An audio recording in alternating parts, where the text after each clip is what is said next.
ورحمة الله تعالى وبركاته.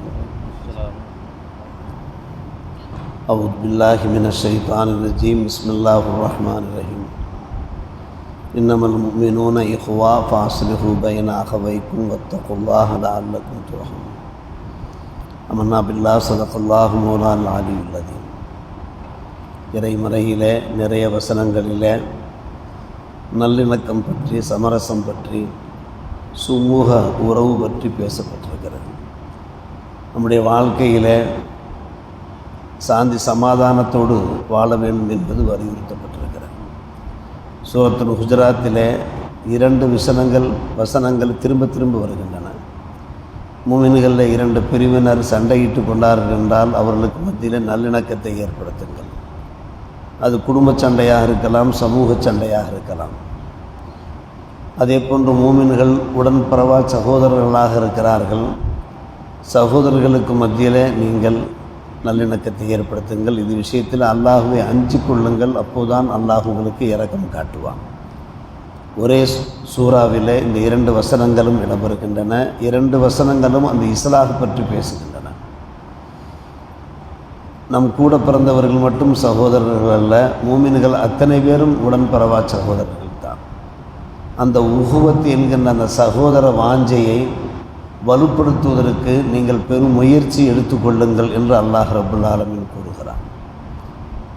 நம்முடைய இறை சட்டங்கள், இறை கடமைகள் இருக்கின்றனவே, வணக்க வழிபாடுகள் இருக்கின்றனவே, எல்லாவற்றிலையுமே அந்த சமூக ஒற்றுமையை அல்லாஹ் போதிக்கிறான். தொழுகையாக இருக்கட்டும், சஃபில் நின்று நாம் தொழுகிறோம்.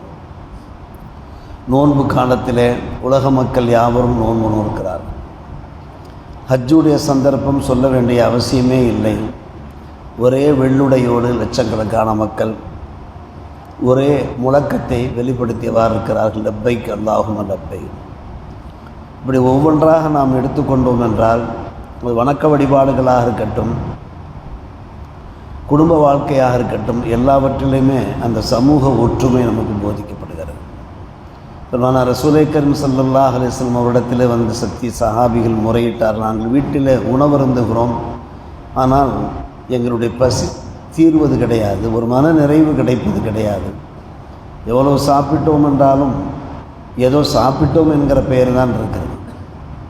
பெருமானார் ரசூலை கரீம் ஸல்லல்லாஹு அலைஹி வஸல்லம் அவர்கள் வினவினார்கள், நீங்கள் எப்படி சாப்பிடுகிறீர்கள்? தனித்தனியாக சாப்பிடுகிறீர்களா, சேர்ந்து சாப்பிடுகிறீர்களா?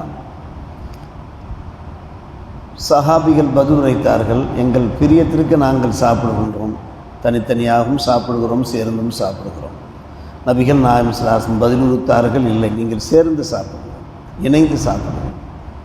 அப்போதுதான் அந்த உணவின் மூலமாக உங்களுக்கு பரக்கத்து உண்டாகும், ஒரு மன நிறைவு உண்டாகும் என்று சொன்னார்கள். செய்தார்கள், அந்த பலனை கண்டார்கள். வீட்டில் உணவருந்தும் போதும் கூட இயன்ற மட்டும், கூடிய மட்டும் சேர்ந்து உணவருந்துவதில் மிகப்பெரிய ஒரு பரக்கத்து இருக்கிறது என்பதை போதிக்கிறார்கள் என்றால் நபிகள் நாயகம் ஸல்லல்லாஹு அலைஹி வஸல்லம் அங்கேயும் கூட அந்த குடும்ப ஒற்றுமையை நமக்கு போதித்தவாறு இருக்கிறார். சில வீடுகளில் பார்க்கலாம், விருந்தாளிகளாக செல்வோம், நமக்கு மட்டும் விருந்து உபசாரம் செய்வார்கள், தாங்கள் சாப்பிட மாட்டார்கள்.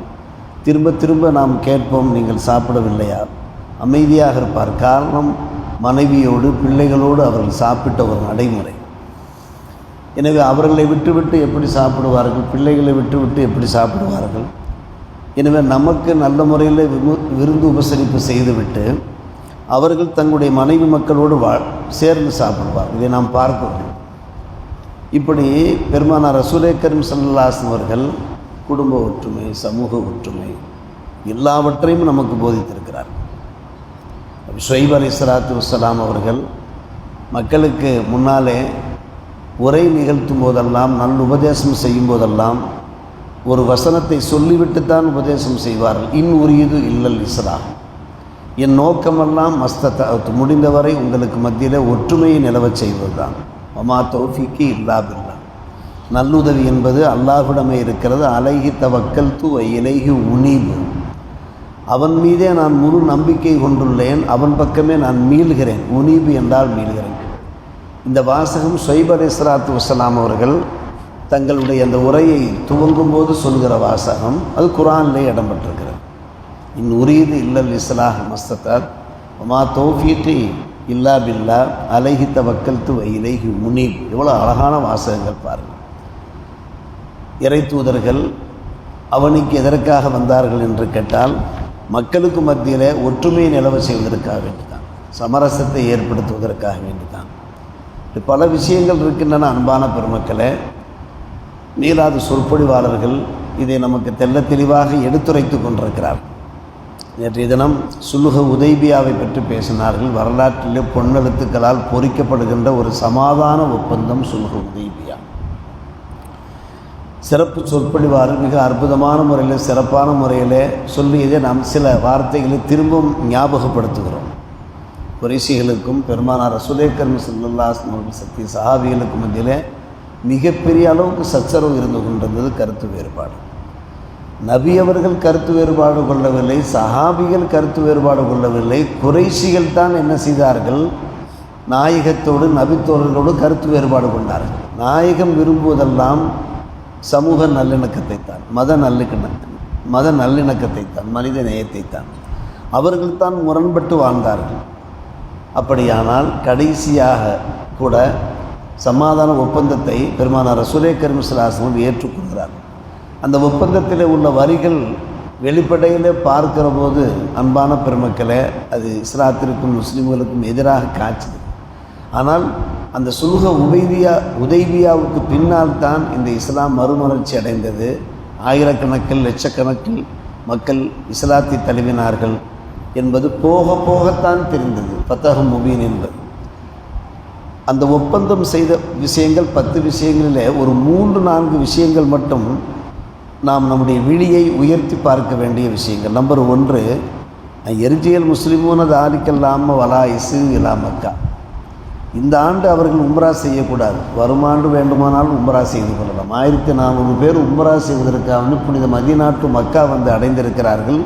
உதைபியா என்கிற இடத்திலே பாளையம் இறங்கியிருக்கிறார்கள். ஆனால் அவர்களுடைய ஆர்வத்தை பலகீனப்படுத்துகிற முறையிலே, சீர்குலைக்கிற முறையிலே இந்த ஆண்டு நீங்கள் திரும்பி சென்று விடுங்கள் என்கிறார்கள். அந்த சத்திய சஹாபியருடைய மனம் எப்படி இருக்கும் என்பதை யோசித்து பாருங்கள்.